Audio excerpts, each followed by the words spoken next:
हरे कृष्णा कृष्ण कृष्ण हरे हरे, हरे राम राम राम हरे हरे। तो सभी भक्तों का बहुत बहुत धन्यवाद जो एकत्रित हुए हैं विशेष रूप से आज का भागवत कथा सुनने के लिए। आप लोग ने अपना समय दिया, इसके लिए मैं बहुत कृतज्ञ हूँ आप लोगों का। और आप लोग श्रवण करने के लिए एकत्रित हो जाते हैं तो मुझे भी कुछ सेवा मिलता है, दो शब्द भागवत महान पुराण पे जो है चर्चा करने का, उसके ऊपर बताने का। तो कल हमने चर्चा किया, कल एक विषय पे मुझे थोड़ा और विस्तार में बताना था। कल मैंने बताया कि जब बीमारी होती है तो हमें दवाई लेनी होती है। तो हमने बताया, चर्चा किया था कि हम सब में काम है, क्रोध है, लोभ मोह मद मत्सर है और बहुत सारे अनर्थ हैं। अलग अलग चीजों से हम आसक्त हो गए होंगे हमारे जीवन में जो भक्ति के लिए अनुकूल नहीं है। तो ऐसे बहुत सारी चीजें हैं हमारे जीवन में। तो उससे जो है निकलने के लिए जो है एकमात्र उपाय है, वो है भगवान की भक्ति। और उसमें विशेष रूप से जो है भगवान का हरि नाम और भगवान का भागवतम का श्रवण। तो ये जो है भगवान की लीलाओं का श्रवण करने का वर्णन किया गया है। तो ये चैतन्य चरितामृत में भी और भागवतम में भी दोनों जगह इस बात की पुष्टि की गई है। और श्रीमद् भागवतम में हमने सुना है कि कैसे जो 10वां स्कंद जो है भागवतम शुरुआत होता है, तब जो है भागवतम को भव औषधि बताया गया है। औषधि मतलब मैंने उस समय भी चर्चा किया था जब ये श्लोक समझा रहा था। औषधि मतलब जो है एक दवाई के समान है। और ये दवाई जो है आपको जो है भौतिक बीमारी से निकालेगी। ये सब जो बीमारियां हैं वो तो निकालेगी ही उसमें से बाहर, और आपको जो जन्म मृत्यु का चक्कर है उससे भी बाहर निकालेगी। तो ये तो भागवतम में श्लोक आया है, वो जो है 10वें स्कंद के पहले अध्याय का 4था श्लोक है। और दूसरा चैतन्य चरितामृत में भी इसका वर्णन आता है। ये जो हरि नाम है और भगवान की हरि कथा है, वो सबसे बड़ी औषधि है। तो उसका जो है चैतन्य चरितामृत में वर्णन आता है, एनेची औषधि माया नाशी बर लागी, हरि नाम महामंत्र लाओ तुम्ही मागी। तो ये जो हरि नाम है और भगवान की जो कथा है वो औषधि बताया गया है। तो औषधि बताने का उद्देश्य ये है कि औषधि हमें मालूम है बीमारी से दूर करती है। तो उसी प्रकार से अगर हमें लगता है कि हमारे जीवन में कुछ अनर्थ हैं जो हमें परेशान कर रहे हैं, तो ये औषधि ले सकते हैं। और ये औषधि के बहुत ज्यादा फायदे भी हैं। अगर आप ये औषधि ज्यादा से ज्यादा लेंगे तो आपके मन में कुछ भौतिक इच्छाएं होंगी, वो भी पूरी हो सकती है। तो एक तो बीमारी चली जाएगी, वो एक चीज है, पर उसके साथ साथ आपके मन में कुछ इच्छाएं हैं वो भी पूरी हो सकती हैं इस औषधि से। और जैसे मैंने कल भी बताया था, अगर ये औषधि आप ज्यादा ले लेंगे तो इसका कोई साइड इफेक्ट नहीं है, उसके फायदे ही हैं। अगर आप 16 माला जो करते हैं उसके जगह 32 माला कर लिया, जो आधा घंटा पढ़ते हैं उसकी जगह 2 घंटा भागवत पढ़ लिया, तो उसका आपको फायदा ही होगा। या जो सुनते हैं, श्रवण करते हैं, तो आधा घंटा सुनने की जगह वो 1-2 घंटा श्रवण कर लेते हैं भगवान की लीला। तो एक फायदा है, जैसे राधानाथ महाराज भी बता रहे थे कि इतना सब टेक्नोलॉजी बढ़ गया है, तो टेक्नोलॉजी बढ़ने के कारण हमें सब कुछ मिल रहा है। एक हमारे मोबाइल के उंगलियों दबाने से सारे के सारे हम लोग को प्रवचन मिल रहे हैं, सारे भक्तों के, महाराज के, गौराम प्रभु के, जिनके आपको सुनने हैं आप सुन सकते हैं। और हमारे तुलसी विलास प्रभु और जो है आदित्य प्रभु, उन्होंने भी काफी मेहनत की है। और जितने भी हम लेक्चर दे रहे हैं रोज, वो लोग सब जो है ये दोनों जन मिलके सारे के सारे हमारे प्रवचन को यूट्यूब में चढ़ा रहे हैं। तो जैसे ही आप उसमें हरि बोल आनंद प्रभु करके डालेंगे यूट्यूब में, तो आपको लिस्ट में पूरा हमारा जो जितने भी लेक्चर्स हम कर रहे हैं फर्स्ट कैंटो से सेकंड कैंटो से सब आ जाएंगे। तो जिन भक्तों को श्रवण करना है, तो अभी जो है सिर्फ उंगलियों पे है, मोबाइल में उंगलियां दबाइए और श्रवण करने का मौका है। और ये श्रवण वास्तविक रूप में मुख्य रूप से औषधि है, सबसे उत्तम दवाई है। और दवाई लेने से हमारा मन शांत हो जाएगा, हम प्रसन्न हो जाएंगे, जैसे भागवतम में अलग अलग जगह बताया गया है। हमारी सारी इच्छाएं पूरी हो सकती हैं और जो कल्मश है वो खत्म हो सकते हैं। तो देखिए इसमें बहुत सारे फायदे हैं। यहाँ तक कि अगर आपकी आध्यात्मिक कुछ इच्छा है, जैसे हम लोग प्रचार करते थे, तो मुझे बताया गया था कि भई भागवतम पढ़िए, भागवतम को अच्छे से पाठ करिए, भागवतम के पाठ करने से अगर आपकी इच्छा है कि आपके जो है काफ़ी लोग आएँ प्रवचन में, तो वो सब इच्छाएँ भी आपकी पूरी हो जाएँगी। तो आपकी आध्यात्मिक इच्छा हो, भौतिक इच्छा हो या किसी को धन चाहिए अपनी भक्तिमय जीवन प्रचार निकालने के लिए, तो वो भी सब पूरी हो सकती है। तो यही चीज़ जो है हमारे 12 महाजनों ने भी बताया है। तो ये छठे स्कंद तीसरे अध्याय 20वें श्लोक में आता है। तो ये जो है हमारे 12 महाजनों का वर्णन है। सो स्वयंभूर्ष्नारदा शंभु कुमारो कपिलो मनु प्रह्लादो जनको भीष्मो बलिर्वय्यासक्ति वयम्। तो कौन से 12 महाजन है हमारे जिनके नेतृत्व में हमें भक्ति करना चाहिए? ब्रह्मा, नारद जी, शिव, चतुर्ष कुमार, कपिल मुनि, जो देवहूति के पुत्र हैं। तो अभी हम जो तीसरा स्कंद भागवतम पढ़ रहे हैं, तो इसके अंत में जो है आखिरी जो अध्याय हैं, वो पूरे कपिल मुनि के जो अपनी माता को देवहूति को शिक्षण देते हैं, उसके ऊपर वर्णन आएगा। फिर स्वयंभू मनु, प्रहलाद महाराज, जनक महाराज, भीष्म देव, बलि महाराज, सुखदेव गोस्वामी और यमराज। तो बलिर वैयासकी वयम, वयम मतलब मैं खुद। तो वयम जब बोल रहे हैं तो वो यमराज हैं, वो बोल रहे हैं मैं भी एक महाजन में से एक हूँ, 12 महाजनों में मेरा भी एक नाम है। और वो किसको बोल रहे हैं ये यमराज? यमदूतों को बोल रहे हैं कि ये 12 महाजन है उसमें से मैं भी एक हूँ।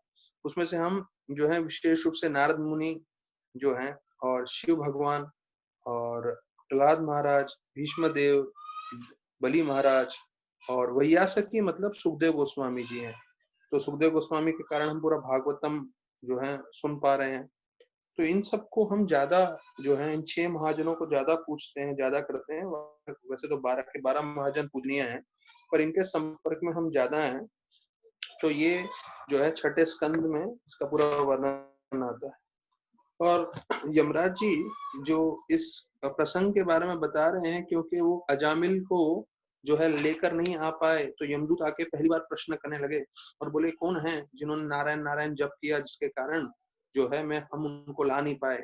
तो यमराज जी बहुत प्रसन्न हो जाते हैं, देखते हैं पहली बार जो है यमदूत मेरे अंदर में जो काम करने वाले हैं वो भगवान का नाम जप कर रहे हैं। तो ऐसा ये प्रसंग जो है छठे स्कंद में आता है। कल हम छठे स्कंद से और भी जो है श्लोकों का चर्चा करेंगे, पर एक मैंने 12 महाजनों का जो है वर्णन बता दिया। तो छठा स्कंद है, तीसरा अध्याय, 20वां श्लोक। तो ऐसे हमारे भागवतम में मुख्य मुख्य इतने श्लोक दिए हैं जो बहुत महत्वपूर्ण है। तो कभी कभी हमें समझना चाहिए कि प्रभुपाद जी ने रात रात भर जाग के भागवतम ये नहीं लिखा होता, तो आज ऐसे समय में जहाँ हम सब लॉकडाउन में घर में बैठे हुए हैं, तो हमारे पास चर्चा करने का कुछ खास विषय नहीं रहता। लेकिन प्रभुपाद ने इतना विस्तार पूर्वक भागवतम हमें दिया है, और उस भागवतम के प्राप्त होने से हम लोगों को जो है इतना फायदा हो रहा है और हम इतना विस्तार पूर्वक चर्चा कर पा रहे हैं। तो हम साथ साथ थोड़ा कृष्ण लीला के जो भगवान के शिक्षण हैं वो भी लेंगे, क्योंकि देखिए भागवतम तो बहुत शुद्ध है, वो तो भगवान का असली स्वरूप है, पर हम शुद्ध नहीं हैं। हमारी किसी की इतनी क्षमता नहीं होती कि पूरी तरह से जो है सवा घंटा भागवतम सुन पाए। लेकिन किसी की इच्छा है वो सुन सकते हैं, आपके पास भागवतम है पूरा पाठ कर सकते हैं। लेकिन कभी कभी क्या है दूसरी चीजों के बारे में भी हम श्रवण करते हैं तो हमारा मन लगा रहता है। तो हम थोड़ा कृष्ण लीला में से शिक्षण जो प्रभुपाद जी बताते हैं वो भी हम सुनेंगे, और साथ साथ जो है हम थोड़े राधानाथ महाराज का जीवन चरित्र भी चर्चा करेंगे, क्योंकि अधिकांश लोग राधानाथ महाराज के शिष्य हैं। तो राधानाथ महाराज ने अपने जर्नी होम में जो बताया, कल हम लोग ने तकरीबन तकरीबन उसका एंड सुन लिया था, तो आज हम उसका शुरुआत करेंगे वापस से। तो कल हमने तीसरा अध्याय समाप्त किया था, और तीसरा अध्याय का आखिरी श्लोक पूरी तरह से कवर नहीं कर पाए थे, तो वो मैं वापस से आप लोगों को बता देता हूँ जो आखिरी श्लोक में प्रभुपाद जी बताते हैं। और तो 28वां श्लोक था कि यदु वंशों ने जो है उन्होंने जो ब्राह्मण को है प्रसाद अर्पण किया और दंडवत प्रणाम किया, और अच्छा, कल हम लोग ने वो करके हम 13 एक मिनट, मुझे लगा हमारा पिछले लेक्चर में मैं चला गया था। नहीं, हमने जो है एक सेकंड, 22 वर्ष प्रभु जी। हाँ हाँ, 22 श्लोक, राइट 22 श्लोक तक हमने चर्चा किया था। तो कल हमने जो है सुना कि कैसे, ये देखिए भागवतम इतना सुनते सुनते बोलते बोलते कौन से भागवतम में कहाँ है, कभी कभी वो भी छूट जाता है। तो अभी हमने कल देखा कि कैसे यदुवंश का कैसे वो लीला समाप्त करके चले गए थे। तो हमने ये भी देखा, प्रभुपाद जी बताते हैं ये भगवान की माया शक्ति है, वरना यदुवंश को कोई जो है यहाँ से पृथ्वी से उनको जो भेजना, वो सिर्फ कृष्ण भगवान के कार्य से ही संबंध हो सकता है। तो अभी हाल ही में जो मंदिर में चल रहा है वो है 11वां स्कंद भागवतम, और वहां पे भी जो है कृष्ण भगवान कैसे अपनी लीला समाप्त करके गए हैं तो उसका वर्णन आ रहा है। और बहुत सारे भागवतम के जो कथाकार हैं उन्होंने विस्तार रूप में वर्णन किया है क्यों भगवान ने अपने यदुवंशों को भेजा वापस से भगवत धाम, या जो देवता गण थे उनको अपनी सेवा में। तो उसका एक कारण बताते हैं कि अगर पहले कृष्ण भगवान लीला समाप्त करके चले जाते थे और विरह में जो यदुवंश के जितने भी उनके पुत्र थे और उनके पोते थे, वो विरह में भगवान के याद में बहुत ज्यादा विचलित होके पूरे पृथ्वी पे अगर वो जो है तहस नहस करने लगते थे, वो लड़ाई करने लगते थे, वो सबका अंत करने लगते थे, तो उनको वश में कोई नहीं कर सकता है। क्यों? क्योंकि वो बहुत शक्तिशाली थे, क्योंकि कृष्ण भगवान के अंश थे। तो कृष्ण भगवान को मालूम था ये बात कि मेरे पुत्र, मेरे पोते और जितने भी मेरे परिवार वाले हैं बहुत शक्तिशाली हैं। अगर मैं चला जाऊंगा तो मेरे पीछे से इनको कोई वश में नहीं कर पाएगा। इसलिए भगवान ने ऐसी लीला की कि वो सब आपस में युद्ध करें और आपस में युद्ध करके एक दूसरे को समाप्त कर दें। और यहाँ तक कि पता चलता है कृष्ण बलराम भी वहां पे थे।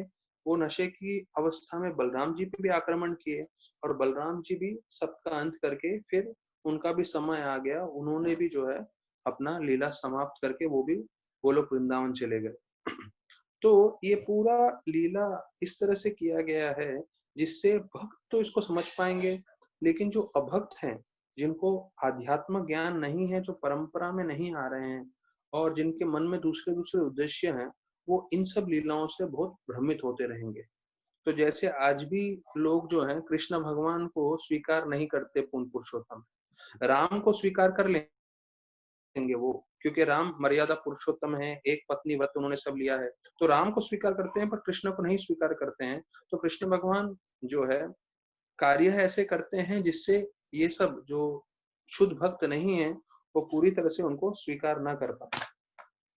तो ऐसे कल हमने जो है अलग अलग भाग में अलग अलग जो है भगवान की लीलाएं सुनी। तो उद्धव जी विशेष रूप से प्रार्थना करते हुए बोलते हैं कि आपके जो लीलाएं हैं वो कभी कभी मुझे भ्रमित कर देती हैं, क्योंकि आप जो है ऐसी लीलाएं करते हैं जो वास्तविक रूप में बड़े बड़े साधु संत महान भक्त यहाँ तक कि देवता गण समझ नहीं पाते हैं, तो हम कैसे समझेंगे। और फिर हम जो है 22वां श्लोक खत्म करके जो है, हाँ वहां पे 22वें श्लोक पे बताया था उन्होंने कि कैसे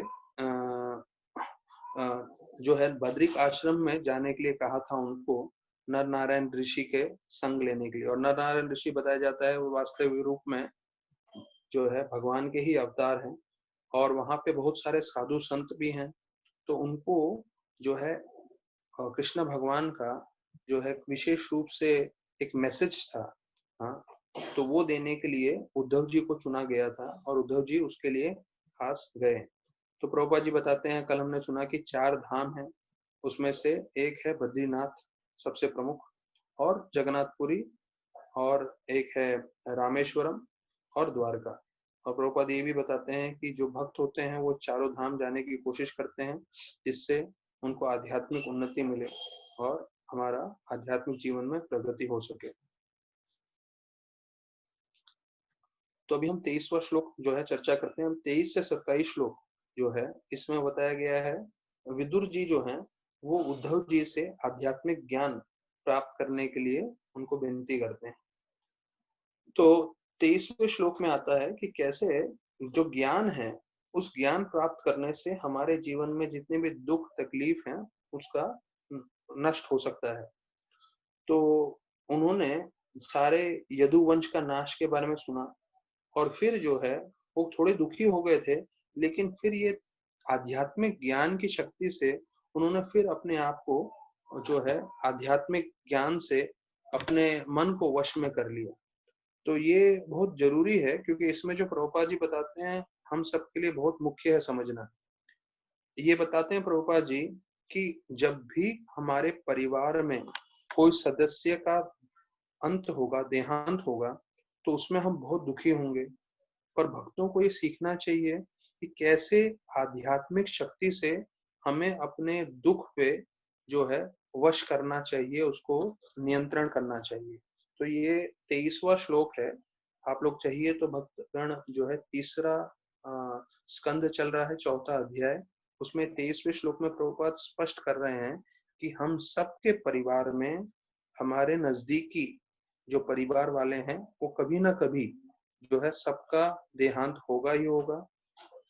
लेकिन ऐसे समय में हमें जो है में होने से अच्छा, दुख में डूब जाने से अच्छा या बहुत ज्यादा रोने से अच्छा हमें क्या करना चाहिए, आध्यात्मिक ज्ञान से, आध्यात्मिक शक्ति से जो है हमें इससे बाहर निकलने की कोशिश करनी चाहिए। तो ऐसा कर सकते हैं कि जब भी कोई ऐसा दुर्घटना हुआ हो तो हमें ज्यादा से ज्यादा आध्यात्मिक कार्य करना चाहिए ऐसे हमारे परिवार वाले के लिए, या जैसे आप बोल सकते हैं ज्यादा जप करना, या आप बोल सकते हैं उनके लिए जो है भागवत पढ़ना। तो ये सब करने से क्या होगा, जैसे जो जीव है, जो आत्मा है, जिन्होंने त्याग दिया है शरीर, उनको आध्यात्मिक फल प्राप्त होगा। फिर 24वें श्लोक में बताते हैं कि कैसे उद्धव जी महाभागवत थे और वो जो है जाने लगे, तो विदुर जी जो है उनको बहुत प्रेम भाव में आके उनसे जो है कुछ प्रश्न पूछने लगे। तो अभी विदुर जी और उद्धव जी का हमें समझना चाहिए, दोनों का उम्र क्या था। तो उद्धव जी तो कृष्ण भगवान की उम्र के थे, लेकिन विदुर जो हैं वो कृष्ण के जो है कृष्ण के पिता जो हैं वो है वसुदेव, उनके उम्र के थे। तो अर्थात जो विदुर हैं वो उद्धव के भी पिता के उम्र के हैं। तो इतने बड़े उम्र में थे, तो उद्धव जी को है स्वीकार करना ठीक नहीं लगा कि उनको मैं अपना शिष्य मानूं और शिष्य मान के मैं उनको शिक्षण दूं। तो इसलिए जो है विदुर जी उनको शिक्षण नहीं देते, वो हम आगे चर्चा करेंगे, मालूम चलेगा कैसे। तो वर्णन आता है 25वें श्लोक में कि जो विष्णु के भक्त होते हैं उनका एक ही कार्य होता है कि कैसे हम दूसरों की सेवा कर सकें। तो इसलिए ये अभी विदुर जी उद्धव को बोल रहे हैं, विष्णु भृत्या स्व भृत्यार्थ कृतश्चरन्ति, कि विष्णु के जो भक्त होते हैं उनका एक ही उद्देश्य होता है क्या, कि मैं दूसरे भक्तों की कैसे सेवा कर सकूं। तो ये चीज हम जो भागवतम में सुन रहे हैं हमें समझना चाहिए कि ये हमारे जीवन में भी हमें अपनाना है कि विष्णु भक्तों का उद्देश्य क्या हो रहना चाहिए कि वो हमेशा दूसरे भक्तों की सेवा कर सके और उनको आध्यात्मिक ज्ञान में दे सकें और उनको आध्यात्मिक भक्ति में आगे बढ़ा सकें। तो बताते हैं उद्धव जो है वो स्वीकार करने को तैयार नहीं थे विदुर जी को अपना शिष्य के रूप में। क्यों? क्योंकि वो उम्र में बहुत बड़े थे, और दूसरा उससे ज्यादा मुख्य कारण था कि वहीं पास में मैत्रेय ऋषि थे। तो मैत्रेय ऋषि जो हैं विदुर से उम्र में बड़े थे और उद्धव से भी उम्र में बड़े थे। तो एक शास्त्रों में शब्द आता है जिसे बोलते हैं मर्यादा व्यतिक्रम। तो ये एक अपराध होता है मर्यादा व्यतिक्रमा। इसका मतलब ये होता है कि हमारे सामने कोई जो है बड़े उम्र वाले आध्यात्मिक ज्ञानी भक्त बैठे हों, तो उनको हम मौका न दे बोलने का और हम बोलना चालू करें, तो ये अपराध माना जाता है। तो भक्तों को ध्यान रखना है कि जब भी उनके सामने कोई बड़े भक्त आते हैं, कोई सीनियर डिवोटी आते हैं, तो उसी वक्त जो है हमें उनको सम्मान देना चाहिए और उनको बोलने देना चाहिए और हमें नहीं बोलना चाहिए। तो ये अपराध हो जाएगा अगर हम छोटे होके भी उनके सामने हम ही कथा करते रहें, हम ही भगवान के बारे में बोलते रहें। भगवान का बोलना, बारे में बोलना, कथा करना सबसे उत्तम है, लेकिन हमारे से वरिष्ठ भक्तों के सामने नहीं बोलना चाहिए। वरिष्ठ भक्तों को मौका देना चाहिए बोलने के लिए। तो मुझे याद है राधानाथ महाराज, कमाल कृष्ण महाराज और गिरिराज महाराज सब श्रीजी मंदिर में थे और वहां पे जो है प्रभुपाद के गॉड ब्रदर जो है गौड़ी मठ में से हैं वो आए। तो जैसे ही वो आए तो जो दूसरे सन्यासी थे वो सोच रहे थे क्या करना है, और उसी वक्त जो है राधानाथ महाराज जो है अपने आसन से खड़े हो गए और उनको बुलाए और उनको आसन पर बिठाए और बोले यहाँ सब भक्तगण इकट्ठे हुए हैं, 2 शब्द आप बोलिए।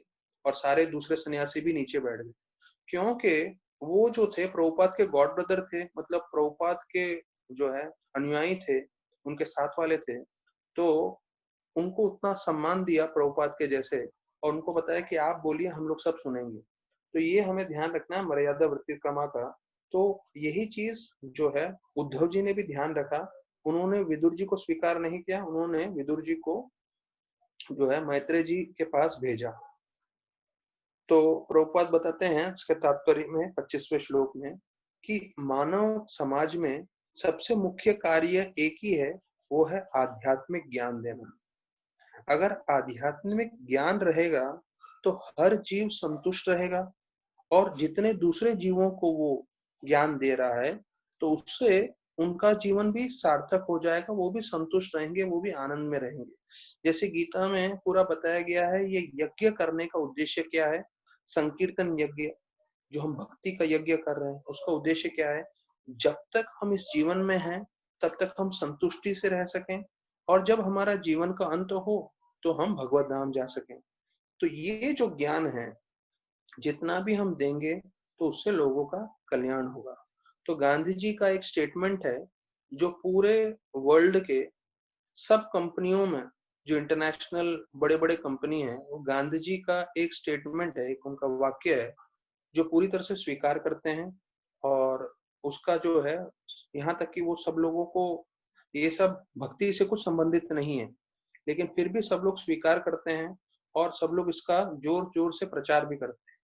क्या उनका एक वाक्य था, be the change you want to see in the world. ये गांधी जी का एक लाइन जो है पूरे बड़े बड़े कंपनियों में सब लोग स्वीकार करते हैं, be the change you want to see in the world. अर्थात आप अपने आप को बदलिए, जो आप दुनिया में बदलाव चाहते हैं वो आप पहले अपने में लाइए। तो आप अपने में वो बदलाव लाएंगे तो उससे कोई प्रेरित होकर और बदलेगा, और ऐसे ज्यादा से ज्यादा लोग बदलेंगे तो वो पूरी दुनिया को बदलने में मदद करेगा। तो वही चीज बता रहे हैं प्रभुपाद की सबसे मुख्य चीज है वो है प्रचार कार्य करना। फिर 26वें श्लोक में बताते हैं उद्धव जी विदुर को बोलते हैं कि आप जाइए मैत्रेय ऋषि के पास, और उन्होंने भी जो है कृष्ण भगवान से पूरी तरह से ज्ञान प्राप्त किया है, तो आप उनसे जो है मार्गदर्शन लीजिए, ऐसे करके बता देते हैं। तो जैसे मैंने बताया ये मर्यादा वृत्तिक्रमा का उद्धव जी बहुत ध्यान रखते हैं, और बोलते हैं कि कोई ऐसा उल्लंघन करता है, नियम तोड़ता है, तो 26वें श्लोक में बोलते हैं प्रभुपाद कि उसका आयु खत्म हो जाता है, उसका ऐश्वर्य खत्म हो जाता है, उसका मान सम्मान खत्म हो जाता है, उसका पुण्य खत्म हो जाता है। और अगर ऐसे जीव को आशीर्वाद मिला है बहुत सारे लोगों से, वो आशीर्वाद भी नष्ट हो जाता है।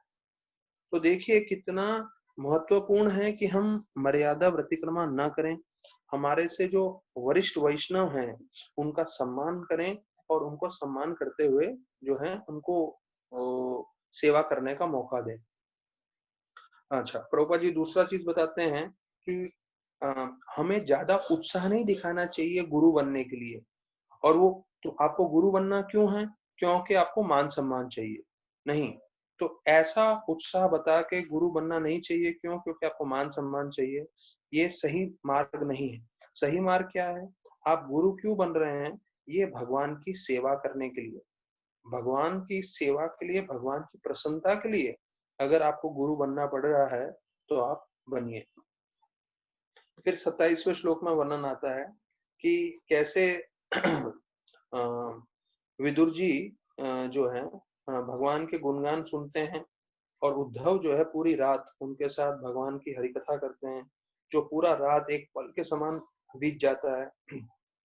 यमुना के तट पे थे दोनों, और उसके बाद सुबह को उद्धव जी बद्रिकाश्रम की ओर प्रस्थान करते हैं। तो बताया जाता है जैसे वो पूरी रात कथा कर रहे थे, लेकिन पूरी रात कथा करते करते उनको एक पल के समान लगता है। तो आप जब किसी चीज में पूरी तरह से एब्जॉर्ब हो जाते हैं, पूरी तरह से मन लगाते हैं, तो आपको समझना चाहिए कि वो फिर आपका जो है समय बहुत जल्दी निकलने लगता है, आपको किसी इस बात का भले ही ध्यान हो न हो। तो प्रभुपाद लिखते हैं इसके परपट में 27वें श्लोक का, the word used here for Krishna is विश्व मूर्ति। एक भगवान का नया नाम है विश्व मूर्ति। तो बताते हैं कि उद्धव और विदुर जो है कृष्ण भगवान के बारे में चर्चा कर रहे थे, तो जितना उन्होंने ज्यादा भगवान का नाम और लीला चर्चा किया, तो उससे भगवान का उनको अनुभूति जो है, भगवान का जो बोल सकते हैं प्रेजेंस या अस्तित्व ज्यादा से ज्यादा उनको अनुभव होने लगा, और भगवान एक तरह से उनको पूरी तरह से जो है दर्शन देने लगे। तो प्रभुपाद बता रहे हैं जितना हम ज्यादा भगवान की कथा सुनेंगे, श्रवण करेंगे, तो उतना हम भगवान को ज्यादा रूप से अपने जीवन में अनुभव करेंगे। तो ये भक्तों के लिए जानना जरूरी है कि जितना हम ज्यादा भगवान के संपर्क में हैं, भले ही नाम है, भले ही लीला है, उतना हम भगवान को ज्यादा से ज्यादा अपने जीवन में अनुभव करेंगे, यहाँ तक कि रोजमर्रा की जिंदगी में भी। फिर 28 से 32 श्लोकों में आता है कि उद्धव जी का विशेष कार्य क्या था, जो है भगवान के लीला समाप्त करने के बाद। अच्छा, भगवान की लीला समाप्त करने में एक वर्णन आता है कि कैसे एक शिकारी था जिसका नाम था जरा। अच्छा, अभी पीछे बताया जाता है कि कैसे जो कृष्ण भगवान के पोते थे, उन्होंने आपस में एक युवराज के पेट में कपड़े वपड़े रख दिए और उसको साड़ी पहना दिया और घूंघट में ढक दिया, और उनके पेट में काफी कपड़े रखे और ऐसा व्यतीत कराया कि वो गर्भवती है। और वो साधुओं के पास गए द्वारका में और बोलने लगे कि ये तो, अच्छा साधुवर बताइए इस लड़की को क्या होगा, पुरुष लड़का होगा या लड़की होगी। तो साधुओं को मालूम चल गया कि ये लोग हमसे मजाक कर रहे हैं, ये तो युवराज हैं और इसको साड़ी पहना के जो है ऐसा ढोंग कर रहे हैं। तो क्रोध आवेश में आके बोलते हैं कि इसको लड़का नहीं होगी, लड़की नहीं होगी, इसको एक इनके जो है गर्भ में से एक लोहे का बड़ा टुकड़ा निकलेगा और इस लोहे के टुकड़े से आपका पूरा वंश का नाश हो जाएगा। तो ये जो टुकड़ा है, और वैसे ही हुआ, जैसे उन्होंने कपड़ा हटाया, साड़ी हटाया, तो गर्भ के पास एक बड़ा लोहे का टुकड़ा मिला। तो सारे के सारे युवराज भयभीत हो गए, और उधर के राजा जो उग्रसेन है उनके पास जो है ये लोहे को लेके गए, जो लोहे का बड़ा गेंद था। तो उग्रसेन महाराज को मालूम चल गया कि ये जो लोहा है इसके कारण हमारा पूरा वंश का नाश होने वाला है। तो उन्होंने उस लोहे को जो है बहुत बारीक टुकड़े में पिसवा दिया, पूरा मट्टी जैसे करा दिया, और उसको जो है समुद्र के बीच में फेंकवा दिया। लेकिन उसमें एक ऐसा था कि एक लोहे का टुकड़ा जो है वो पिस नहीं रहा था, तो ये पूरा का पूरा उन्होंने समुद्र में फेंक दिया, और लहरों के साथ ये बताया जाता है सारे प्रभास क्षेत्र में पहुंचे जो लोहे के टुकड़े थे, और उसमें से जो है पूरे के पूरे लोहे के बंबू, लोहे के जो है पूरे ऐसे बंबू स्टिक्स जो है वो निकल कर आए थे, जिससे सब यदुवंशियों ने एक दूसरे को मारा और अंत कर दिया। एक जो टुकड़ा बचा था वो जरा नामक जो शिकारी था उसको मिला। और बताया जाता है जब भगवान वो बरगद पेड़ के नीचे बैठे थे, एक पैर पे दूसरा पैर रख के, और उनका पैर का रंग जो है लालिमा थी पैर में, तो दूर से जरा जो शिकारी है उसको लगा ये हिरण है, और वो हिरण को देखते हुए उन्होंने वही तीर लिया, और उस तीर पे जो जो लोहे का भाग था ये उसी उसमें से था, जो लोहे के गेंद में से निकला था, जो पिघल नहीं रहा था, टूट नहीं रहा था, और उसको उन्होंने तीर में लगा के रखा था।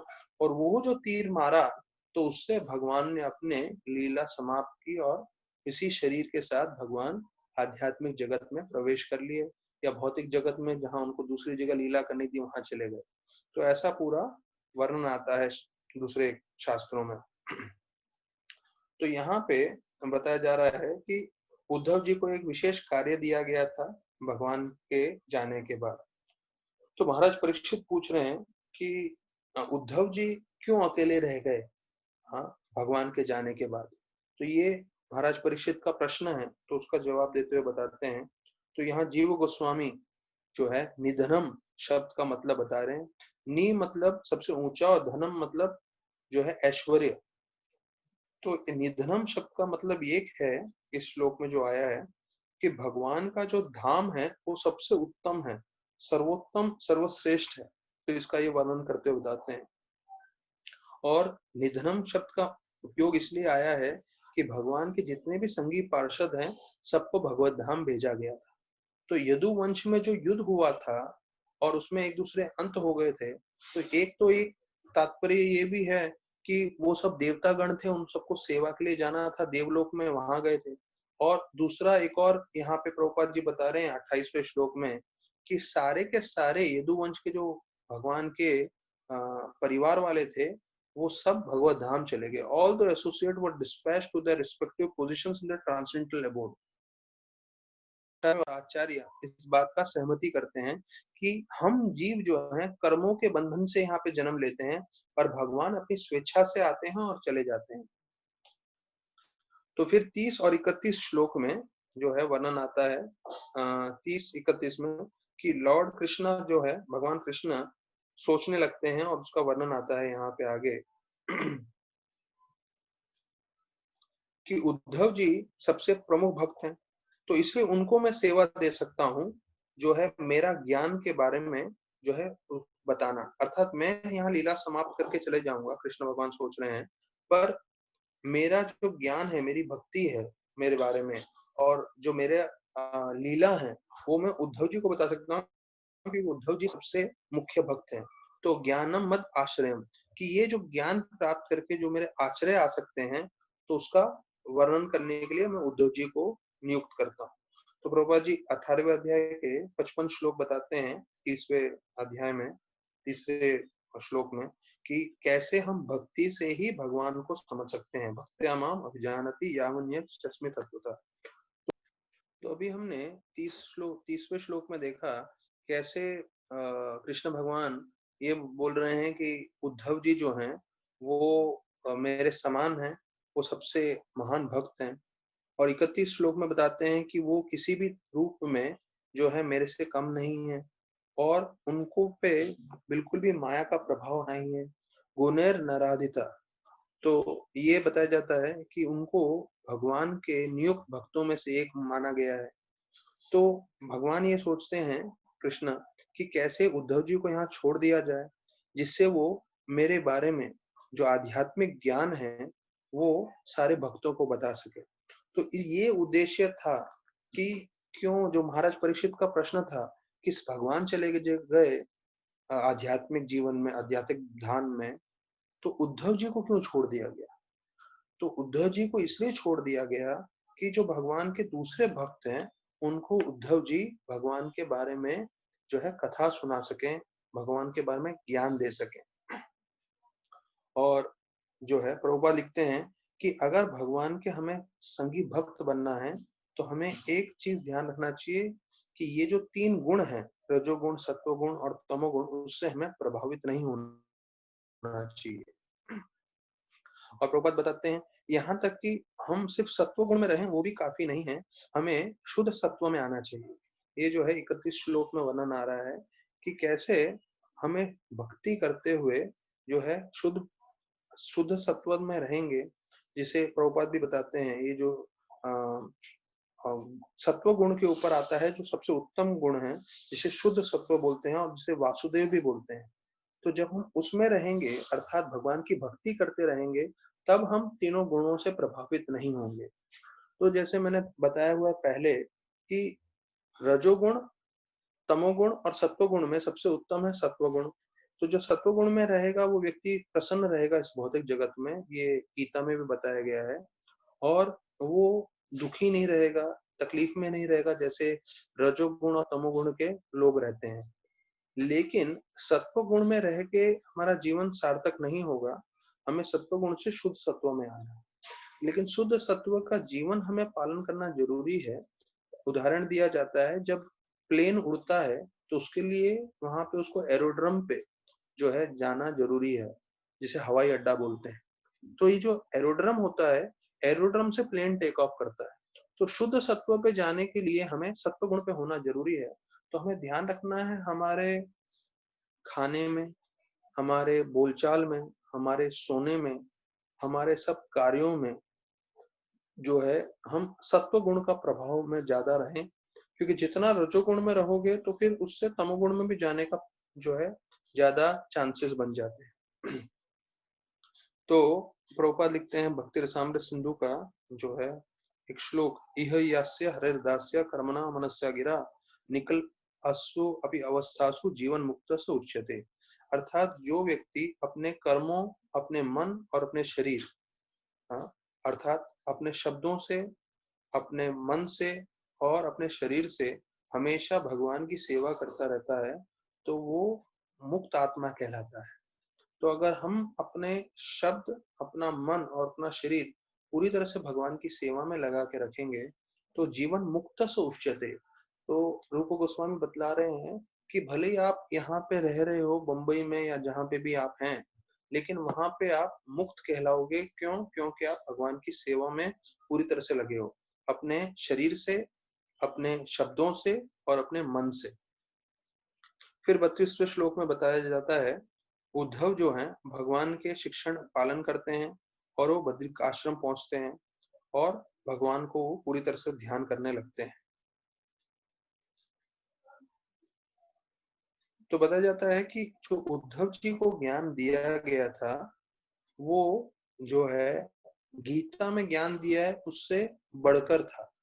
तो गीता में जो ज्ञान दिया है वो अर्जुन के लिए था और वो हम भगवत गीता पढ़ते ही हैं, पर उससे भी बढ़कर जो है ज्ञान था जो उद्धव जी को दिया गया है।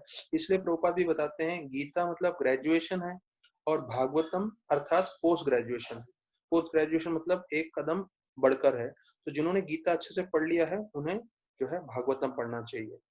तो बताया जाता है उस समय भी, ये 5000 साल पहले की बात है, बहुत सारे संत जो हैं बद्रिक आश्रम में रहते थे और भगवान ने उद्धव जी को विशेष रूप से चुना उनके जगह पे कि वो वहां पर जाएं और वहां पे प्रचार करें, ये जो साधु संत हैं वहां पे।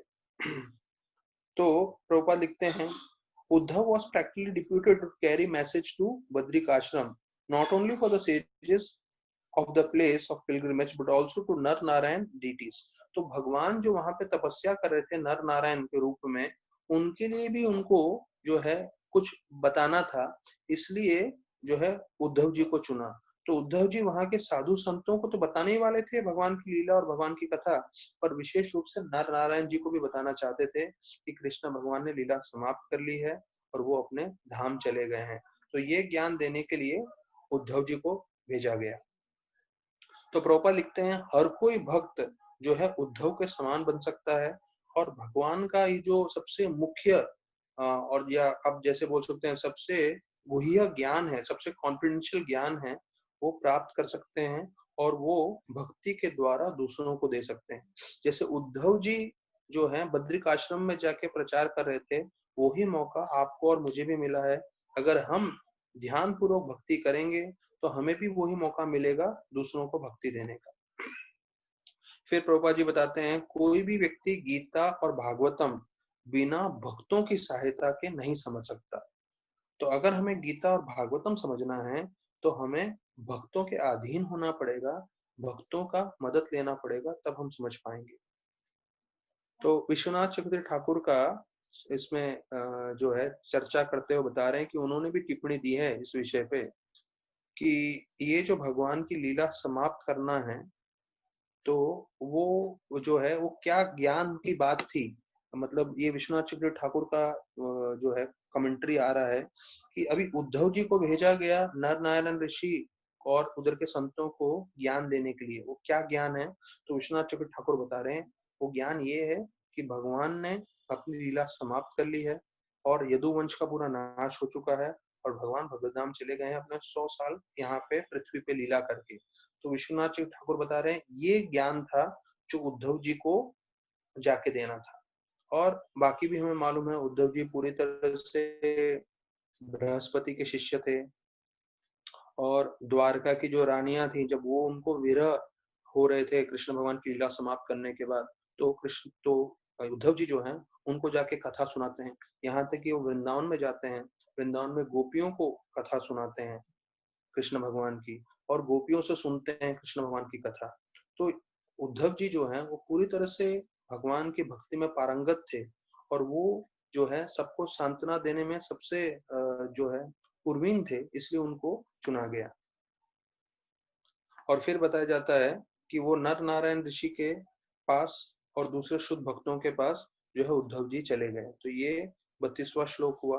अभी 33 से 36 श्लोक ये जो आखिरी भाग है इस अध्याय का, तो उसमें वर्णन करते हैं कि विदुर जी जो हैं उनको उद्धव जी द्वारा ज्ञान मिलता है, और वो जो है विदुर जी आगे प्रस्थान कैसे करते हैं, और बताया जाता है कि कैसे वो मैत्रेय ऋषि से मिलेंगे आगे चल के, क्योंकि मैत्रेय ऋषि से उनको मिलने को बताया गया है, तो उसका पूरा वर्णन है। तो 33वें और 34वें श्लोक में बताया जाता है कि विदुर जी ने उद्धव जी से सुना भगवान की लीलाओं के बारे में, भगवान के जो है कैसे भगवान का प्राकट्य हुआ था, और कैसे भगवान अपना लीला समाप्त करके अपने भगवत धाम भी चले गए।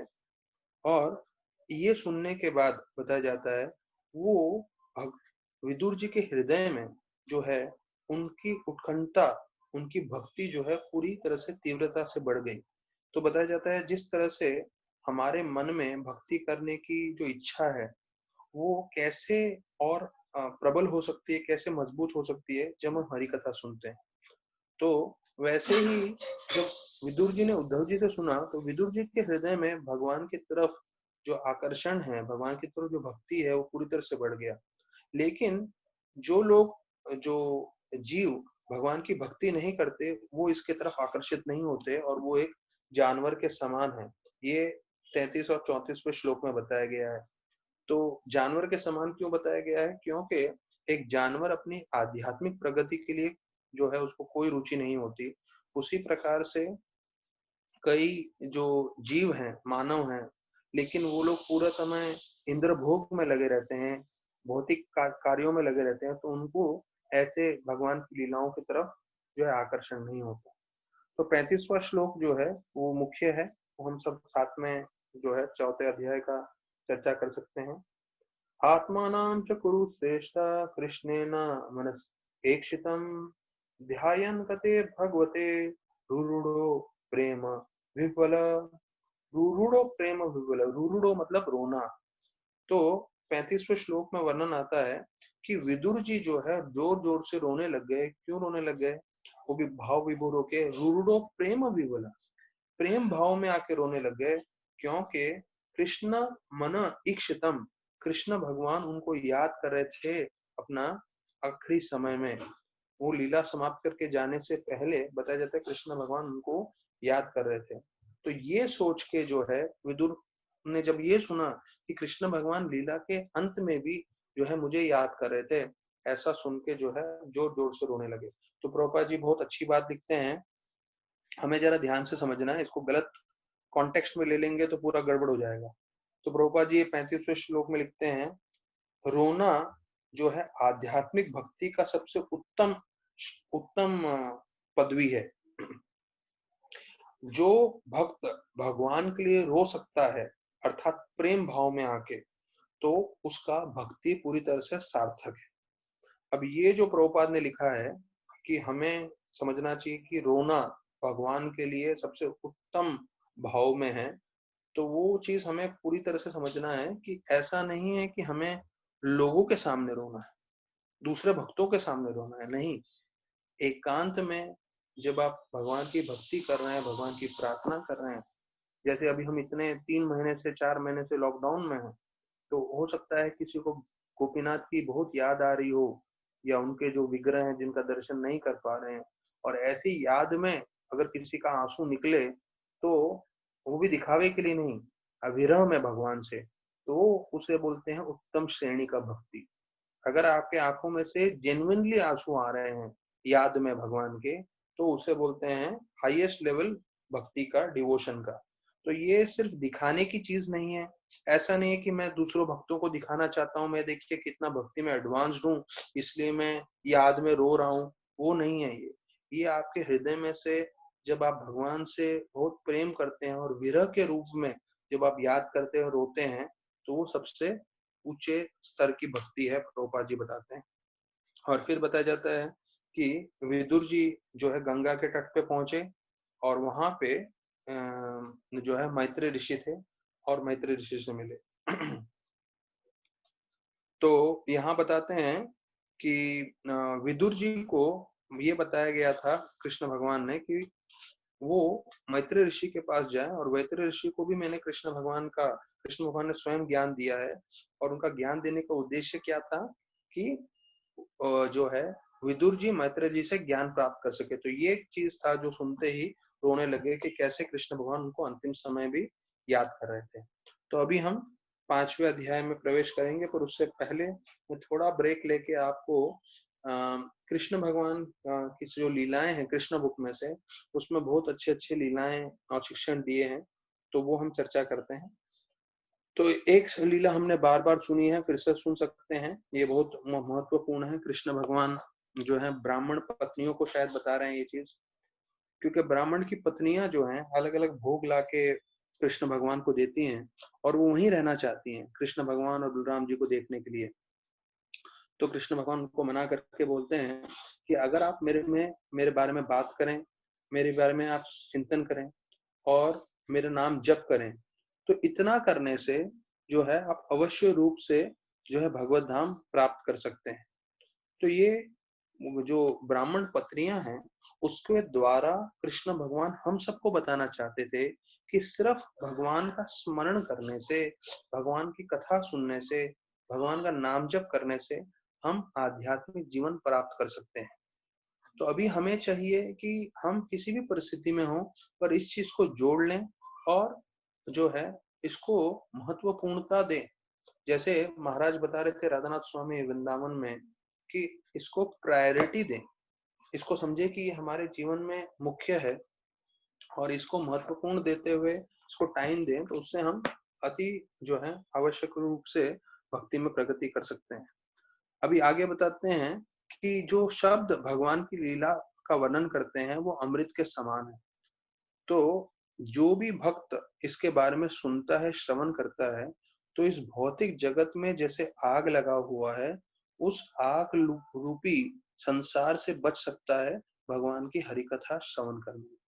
जैसे हमने राधानाथ महाराज का भी सुना था जब एम्स्टरडेम में थे, तो वो बताते हैं कि ये जो है ओएसिस के समान है डेजर्ट में, इस्कॉन। हाँ, जब रेगिस्तान में हो तो वहां पे जो ओएसिस होता है जहाँ पे पानी मिलता है, तो हमें मालूम है रेगिस्तान में कहीं पानी नहीं मिलता, पर वो जो बीच का ऐसा एक जगह होता है जहाँ पे थोड़ा पानी मिलता है, तो उससे सब लोग बच सकते हैं रेगिस्तान के धूप से, गर्मी से। तो उसी प्रकार से जो भगवान की हरि कथा सुनने में लग्न रहेगा वो भौतिक रूपी आग से बचा रहेगा। अभी हम सब पे है, हमें भौतिक रूप से जो जंगल है, ये जो आग लगी हुई है संसार दावानल, उससे बचना है कि नहीं। अगर बचना है तो नित्य रूप से रोज हमें श्रवण करना चाहिए। तो बोलते हैं ब्रह्मा और शिव ये दोनों भी लगे हुए हैं भगवान का नाम जप करने में और भगवान की कथा चर्चा करने में। और इनका उद्देश्य ये है कि जितने भी जीव हैं उन सबका उद्धार हो, उन सबका पाप का नष्ट हो। और इसलिए ब्रह्मा और शिव भी भगवान की जो है नाम जप कर रहे हैं, भगवान की कथा कर रहे हैं। तो हमने ये सुना हुआ है कि ब्रह्मा और शिव भी भागवतम सुन रहे हैं, लेकिन एक चीज इसमें जुड़ा हुआ है जो हाँ प्रभुपाद जी बता रहे हैं, वो इसलिए कर रहे हैं, ऐसा नहीं कि ब्रह्मा और शिव को शुद्धिकरण करना है, उनमें अनर्थ है नहीं जैसे हम लोग कर रहे हैं। वो इसलिए भागवत कथा कर रहे हैं, वो इसलिए नाम जप कर रहे हैं कि उनके नाम जप करने से, उनकी कथा करने से जितने भी बद्ध जीव हैं इस भौतिक जगत में उनका उद्धार हो और वो उनका पाप नष्ट हो के वो जो है भगवत धाम जा सके। फिर बताते हैं लेकिन जो वैष्णव होते हैं जब वो भगवान की हरि कथा सुनते हैं, जितना उनका शुद्धिकरण हो गया है उसके अनुसार उनको दिव्य आनंद की अनुभूति होती है। तो जितना हमारा शुद्धिकरण हो गया होगा और उतना हमें आनंद मिलेगा। ज्यादा शुद्धिकरण हो गया है तो हमें ज्यादा आनंद मिलेगा, कम शुद्धिकरण है तो कम आनंद मिलेगा। लेकिन जो वैष्णव है जैसे वो हरि कथा सुनते हैं तो उनको दिव्य रूप से आनंद मिलता है। और अंतिम में बताते हैं कि जो ये ज्ञान जो है दूसरों में बांट रहा है, वो सबसे कृपालु है। हाँ, वो सबसे दयामय व्यक्ति है। क्यों? क्योंकि ये ज्ञान देने से जो जीव है वो इस संसार के चक्कर से, मृत्यु और जन्म मृत्यु का जो चक्कर है उससे बाहर निकल सकता है। फिर बताते हैं कि भगवान के भक्त भी जो है वो भगवान जैसे इस जगत में घूम रहे थे तो वो तीनों गुणों से परे थे।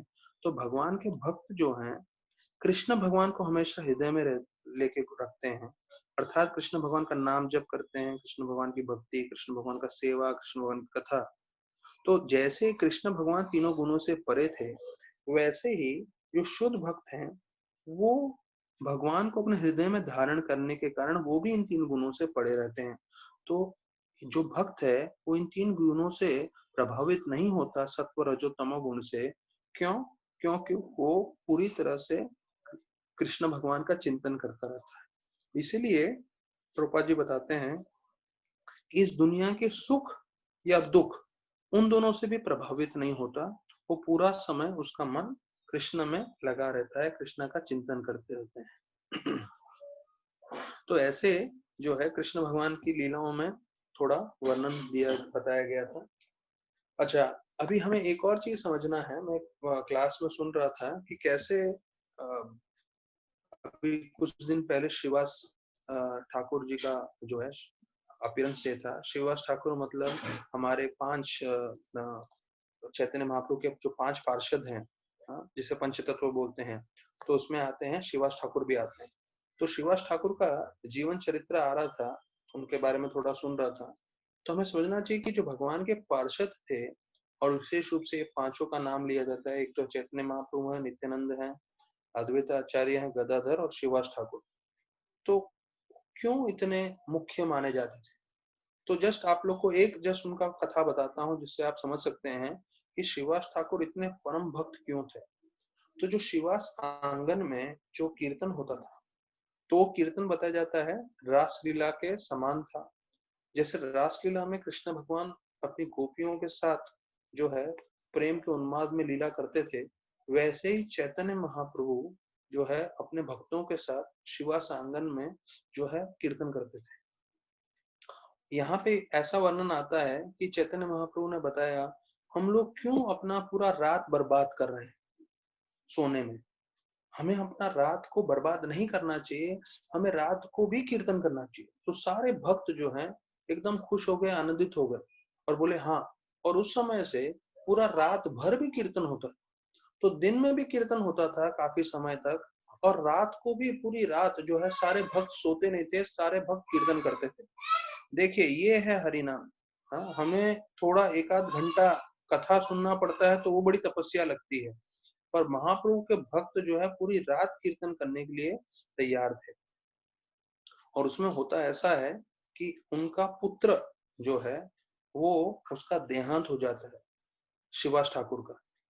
तो शिवास ठाकुर अंदर आते हैं कमरे के और देखते हैं कि उसका पुत्र जो है, पुत्र का देहांत हो गया है। और उसकी जो जितनी भी स्त्रियां थी उनके घर में वो रो रही हैं। तो शिवास ठाकुर उनको बोलते हैं, आपको रोना है तो धीरे से रोइए, बाहर महाप्रभु कीर्तन कर रहे हैं। और महाप्रभु कीर्तन कर रहे हैं और कीर्तन का अगर उनको डिस्टर्ब हुआ और उनका कीर्तन खराब हुआ आपके रोने से, तो मैं अपने आप को गंगा में जाके डुबो दूंगा।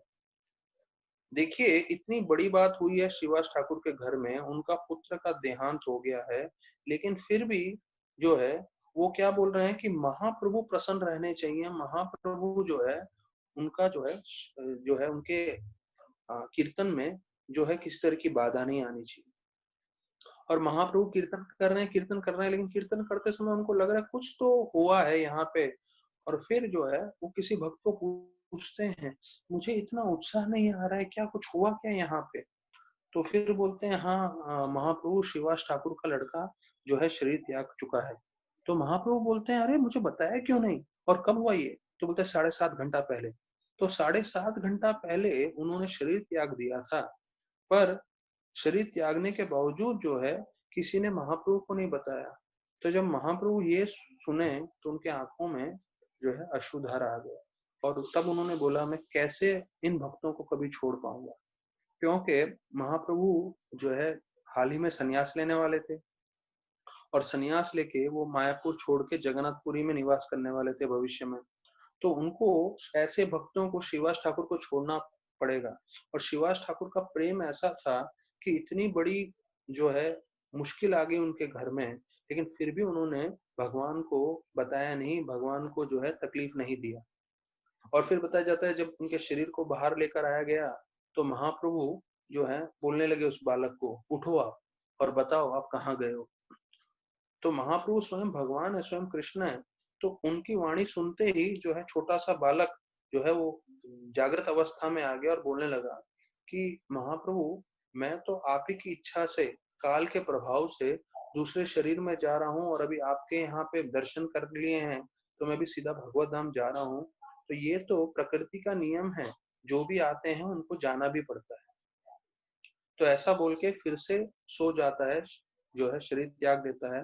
तो सारे के सारे जो परिवार वाले हैं वो देख के एकदम चौंक जाते हैं कि कैसे ये जो बालक जिसने शरीर त्याग दिया था वो वापस से आके बोलने लग रहा है। और वो क्या बता रहा है कि हम सबको जाना है और मुख्य चीज ये है कि हम भगवान की भक्ति करें। तो अभी ये जो श्रीवास ठाकुर के घर में जो कीर्तन हो रहा था, पूरा रात भर चलता था, तो हमें लगता है कि अरे ये तो 500 साल पहले हुआ था, चैतन्य महाप्रभु थे तभी हुआ था। ऐसा नहीं है।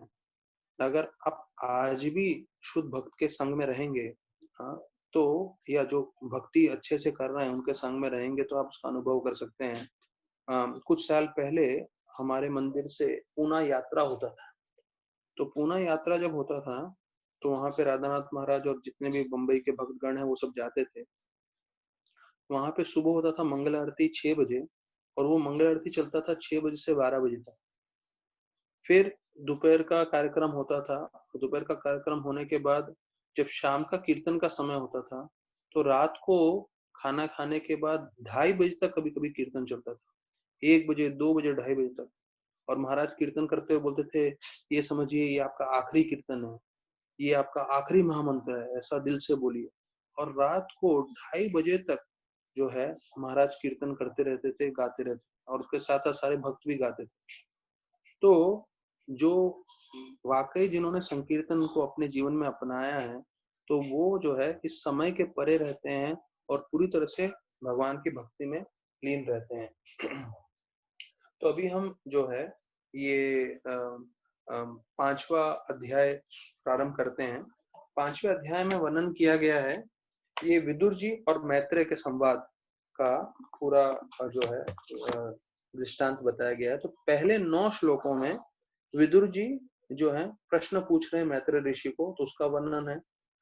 फिर 10 से 16 श्लोकों में जो है विदुर जी जो है कृष्ण कथा के बारे में वर्णन कर रहे हैं। 10 से 16 में विदुर जी कृष्ण कथा का वर्णन कर रहे हैं, वो है। 17 से 21 श्लोकों में तो मैत्रेय ऋषि जो है वो विदुर जी को सम्मान दे रहे हैं, तो उसका वर्णन है। 22 से 38 श्लोक में जो है सृष्टि का निर्माण कैसे हुआ वो मैत्रेय ऋषि बता रहे हैं। और 39 से 51 श्लोक तक बताया जाता है कि कैसे सारे देवतागण जो हैं वो भगवान को जो है प्रार्थनाएं अर्पण कर रहे हैं। तो ये संक्षेप में जो पूरा 5वां अध्याय है उसका वर्णन है। अभी हम जो है पहले श्लोक से प्रारंभ करते हैं। तो पहले श्लोक में बताया जाता है, विदुर जी जिन्होंने अपना भक्ति से जीवन सार्थक किया था, अच्युत भाव सिद्ध।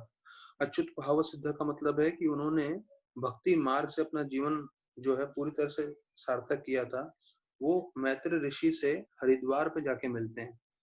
तो उद्धव जी से मुलाकात करने के बाद वो जो है मैत्रेय ऋषि से हरिद्वार में जाके मिलते हैं। हरिद्वार में थे, गंगा वहां पे बहती है, वहां पे थे मैत्रेय ऋषि। अभी बताते हैं कि विदुर जी नम्रता के कारण जो है मैत्रेय ऋषि से जो है भगवान की लीलाओं के बारे में नहीं पूछते। तो उनसे क्या पूछते हैं वो ऐसी चीज पूछते हैं जो हम और आप जैसे भक्त हैं उनके लिए काम में आए।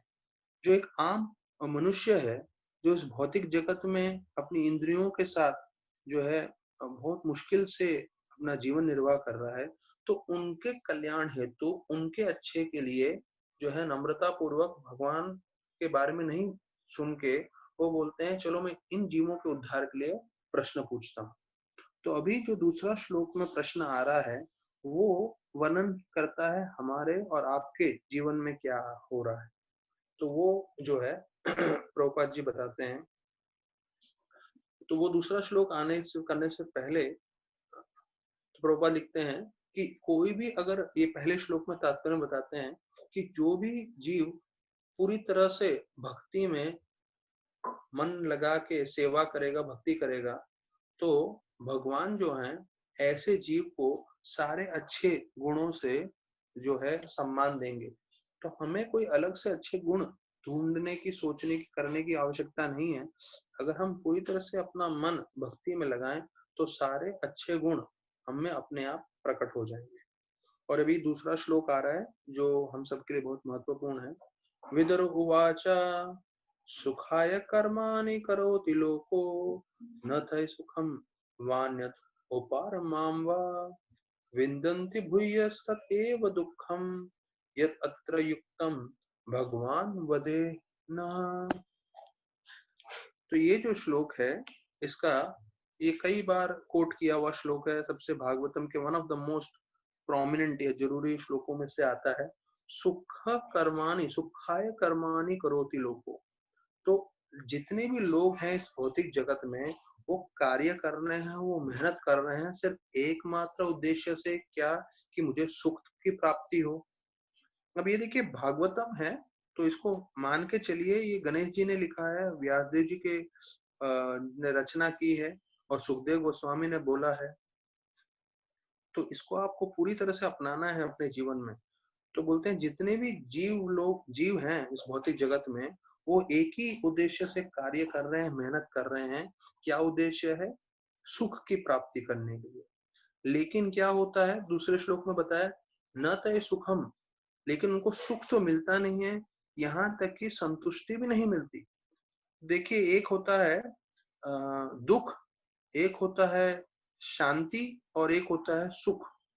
तो सब सुख की अपेक्षा कर रहे हैं, पर शांति, संतुष्टि भी नहीं मिलती और सुख भी नहीं मिलता। उल्टा उनको जीवन में दुख ही दुख मिलता है। विन्दते भूयस्तत् एव दुःखम। दुःखम शब्द है जिसका मतलब है, हम सबको मालूम है कि हमारे जीवन में हम सुख की अपेक्षा कर रहे हैं, सुख के लिए कार्य कर रहे हैं, सुख नहीं मिलती, शांति नहीं मिलती, उल्टा हम कार्य करते जा रहे हैं, उससे ज्यादा क्या मिलता है? हमें दुख। तो इसलिए आप हमें मार्गदर्शन करिए, जो है विदुर जी बोल रहे हैं। तो ये हम सबके लिए जानना बहुत जरूरी है कि ये अगर आप श्लोक को भी मान के चल लेंगे तो आप समझेंगे हमारे जीवन में हम सुख की अपेक्षा कर रहे हैं, पर हमें सुख नहीं मिलने वाला है। हम भौतिक कार्य करते रहेंगे तो ना हमें संतुष्टि मिलेगी, ना सुख मिलेगा, और उल्टा हमें दुख मिलता जाएगा।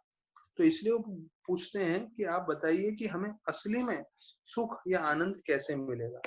तो ये जो है दूसरा श्लोक है। तो भूया, भूया मतलब शब्द का है ऑन द कॉन्ट्ररी। कॉन्ट्ररी मतलब सुख की अपेक्षा के लिए मेहनत करते हैं, पर उल्टा मिलता है हमें, क्या मिलता है? हमें दुख मिलता है। तो प्रभुपाद जी इसका तात्पर्य बता रहे हैं दूसरे श्लोक का, कि हमारे मन में बहुत इच्छा होती है कि हमें आनंद चाहिए। और ये जो पूरा कोटेशन है, प्रभुपाद बोल रहे हैं एक अच्छा भजन लिखा है, उस भजन का मतलब बता रहे हैं कि हमें इस जीवन में हमें आनंद चाहिए, इसलिए हमने एक घर बनाया, पर दुर्भाग्यवश ये घर में आग लग गई और पूरा घर तहस नहस होके खत्म हो गया। तो ये प्रकृति का नियम है, प्रभुपाद बता रहे हैं कि हम जो है इस भौतिक जगत में अलग अलग तरीके से खुश होना चाहते हैं, पर प्रकृति इतनी क्रूर है कि वो हमारी सारी इच्छाओं को और हमारे जीवन को जो है आग लगा देती है और सब भस्मीभूत कर देती है। तो ये दूसरे श्लोक में प्रभुपाद जी बता रहे हैं कि हम जो कुछ भी करेंगे प्रकृति जो है काल के प्रभाव से, समय के प्रभाव से सब कुछ जो है जला देगी।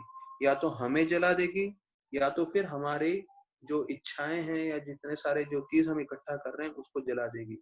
तो दोनों में से एक नष्ट होगा ही, समय की बात है। नष्ट तो दोनों होने वाले हैं पर एक पहले नष्ट होके चला जाएगा। तो अभी कैसे हमें सही आनंद मिल सके, तो उसके लिए वो प्रश्न कर रहे हैं। तो ये तीसरा श्लोक है। जनस्य कृष्णाद् विमुखस्य देवद् अधर्मशीलस्य सुधानिकस्य अनुग्रहाय चरन्ति नूनं भूतानि भव्यानि जनार्दनस्य। तो ये जो दूसरे श्लोक में है इसका जो है समाधान बताया गया है कि पहले श्लोक में बताया कि हमें सुख चाहिए पर सुख तो नहीं मिलता, दुख मिलता है, और सुख नहीं मिलता, शांति भी नहीं मिलती। यहाँ बताया गया है कि जो आत्मा है, जो आध्यात्मिक जिनको ज्ञान है, वो मार्गदर्शन करते हुए बताते हैं कि जो जनार्दन है, कृष्ण भगवान है, उनका अगर हम भक्ति करें तो हमारा जीवन से सब दुख दूर हो सकता है। जनस्य कृष्णात् विमुखस्य देवात्, की जो आम जनसंख्या है वो क्या करते हैं, विमुखस्य अपना, उन्होंने अपना मुख जो है वो कृष्ण की तरफ नहीं किया है, उल्टा पीठ कर दिया है। उन्होंने अपना मुख घुमा दिया है कृष्ण की तरफ से। अभी आपने कृष्ण की तरफ अपना मुख घुमा दिया है और फिर अधर्म का आप जो है आश्रय ले रहे हो, तो उससे क्या होगा, आपको हमेशा परेशानी, तकलीफ ही मिलेगा, दुख ही मिलेगा। तो प्रभुपाद लिखते हैं इज ऑलवेज अनहैप्पी। ऐसा नहीं कि कुछ समय वो दुखी रहेंगे, वो हमेशा दुखी रहेंगे जब तक आप कृष्णा के विमुख रहेंगे, कृष्ण की भक्ति नहीं करेंगे। तो बताया जाता है कि कई जीव ऐसे होते हैं जो बहुत कृपालु होते हैं, अनुग्रहाय, वो कृपा करते हुए जो है पूरी पृथ्वी पे भ्रमण करते हैं और वो जनार्दनस्य, भगवान की भक्ति का प्रचार करते हैं। तो जो लोग भगवान की भक्ति से जुड़ जाएंगे वो आनंदित हो सकते हैं, बाकी नहीं। बाकी लोग भले ही भौतिक जगत में कितना ही इंद्र भोग का सामग्री इकट्ठा कर लें और भले इंद्र भोग का कार्य करते रहें, वो कभी भी सुखी नहीं रहेंगे। ये भागवतम की वाणी है। तो ये तीसरे श्लोक के तात्पर्य में लिखते हैं, no one has anything to do but render devotional service to the supreme Lord Shri Krishna. अर्थात हमें समझना चाहिए कि हमारे जीवन का, प्रभुपाद जी ये जरा, ये दूसरा और तीसरा श्लोक जो है महत्वपूर्ण है। तो ये तीसरा श्लोक में प्रभुपाद जी बता रहे हैं कि हमारे जीवन का एक ही उद्देश्य है, वो है सिर्फ भक्ति करना भगवान। तो हम लोग के मन में प्रश्न आ सकता है, अरे हमें घर का कार्य करना है, हमें परिवार का पोषण करना है, अरे हमें धन इकट्ठा करना है। हाँ, ये सब भी करना है, लेकिन वास्तविक रूप में बोलते हैं हमारा मुख्य उद्देश्य क्या रहना चाहिए, वो है भक्ति करना। तो बोलते हैं अगर हम कुछ भी दूसरा कार्य करने लगते हैं तो वो भक्ति के अनुकूल नहीं रहता कई बार। तो इसलिए हमें एक चीज ध्यान रखना है कि ये सब भक्ति करने का हमारा उद्देश्य क्या है। प्रभुपाद बताते हैं कि जिससे हम भगवत धाम प्राप्त कर सकें, भक्ति करके हम इस जन्म मृत्यु के चक्कर से बाहर निकल सकें। तो बताया जाता है ये जो प्रकृति है, वो प्रकृति का एक ही कार्य है कि हम लोग को इस चीज के लिए मदद करे जिससे हम थोड़ा तकलीफ भोगें, लेकिन उस तकलीफ भोगते भोगते हम ये समझ लें कि जीवन में एक ही मात्र उद्देश्य है, हम हमारा सबका, वो है भक्ति करना, और भक्ति करके हम जीवन सार्थक करके भगवत धाम चले जाएं। तो ये 3 श्लोकों में जो है, दूसरे और तीसरे श्लोक में मुख्य से बताया गया था कि कैसे दुख है और उसके लिए हमें भक्ति करना चाहिए और भक्ति करके हम अपना जीवन सार्थक कर सकते हैं। तो कल हम चौथे श्लोक से आगे चर्चा करेंगे और 5वें अध्याय में हम लोग और जो है भगवान क्या बता रहे हैं, उनके भक्त मैत्री ऋषि और विदुर जी में क्या चर्चा हो रहा है, वो कल हम 4 बजे चर्चा करेंगे। बहुत बहुत धन्यवाद सभी भक्तों का। हरे कृष्णा।